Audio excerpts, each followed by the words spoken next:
am a cancer disparities researcher. And that means that I do science to try to understand why Black people have poor outcomes or don't do as well as people from other races after getting certain cancers. Trying to understand how mutations in a key part of the SARS-CoV-2 virus impact some of its most important functions. I try to study how the immune system, what fights off, viruses or bacteria in your body is different in the brain than the rest of your body. My research focuses on how we can deliver the best healthcare possible to all patients, particularly those who are getting care from their primary care doctors.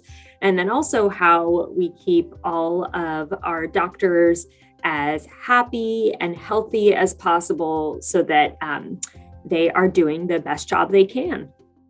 I study tobacco use and schizophrenia, and basically people with schizophrenia die 20 years earlier than people in the general population.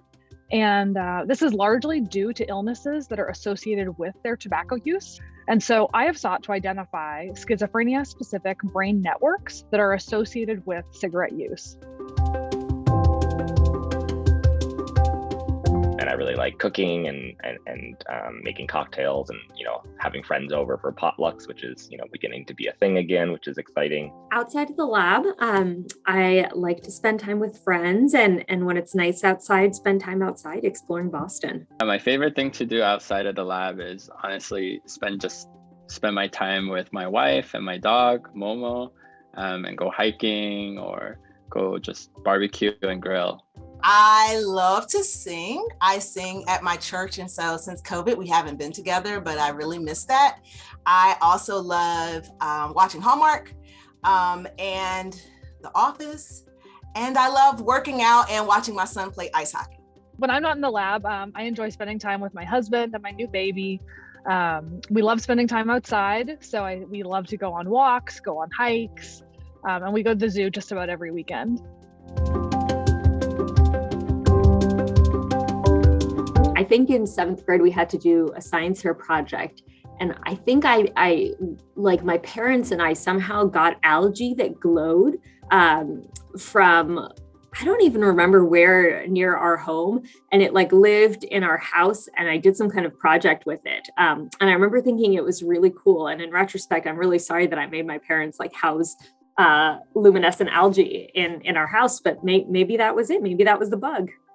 In undergrad, I worked with my anatomy professor, and he was really interested in understanding how and what makes birds fly. So I went to the back room of the Natural History Museum where all the bird skeletons are, went through, cataloged every single one and measured each bird skeleton. And that was the first real experiment I got to do. At the end of my freshman year of undergraduate, I joined a lab who was studying Joshua trees, which are these weird looking trees in the American Southwest desert. And so, my first lab experience was going down to Arizona and Southern California to do transect sampling of Joshua trees. I definitely remember getting excited about science in elementary school when we were hatching chicks. So that was probably 1st grade or 2nd grade, and that was science class. And I was completely into science at that point, but it was probably in my undergrad experience being in the medical laboratory sciences program that I came out of when I really realized that science was absolutely for me. So I first became interested in medicine really at a young age. My mom was a dental hygienist and really loved taking care of her patients. Medicine was something she was very passionate about. And so really from a young age, I knew that I wanted to go to medical school and wanted to become a doctor.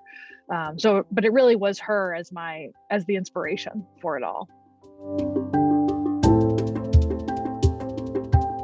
COVID-19 really has affected my work during it because I did switch gear into trying to understand how COVID-19 affects the brain on top of my, other work. I kind of recognized that a lot of the themes that I was interested in that HIV project, as well as specifically the experimental platform that I had set up, were going to be immediately transportable over to SARS-CoV-2. I think COVID-19 has put even more of a pressure on the healthcare system to identify how we keep our workforce healthy and happy and productive, and then how we deliver primary care and outpatient care creatively. The biggest effect, I think, of COVID-19 on my work was actually that I was pregnant during the COVID-19 pandemic. And when I saw patients in person, I just had to take as many precautions as possible in order to protect the health of my baby and myself. You heard a lot more about medical mistrust. And that is some of the work that I do with regard to cancer disparities. So it is nice to hear that people actually are starting to understand mistrust and start to understand disparities and start to understand equity. And so I think that COVID has allowed me and other individuals that work in this space to kind of have dialogue that we've been trying to have with other individuals about these topics and bring more people and more money to the table so that we can get the work done.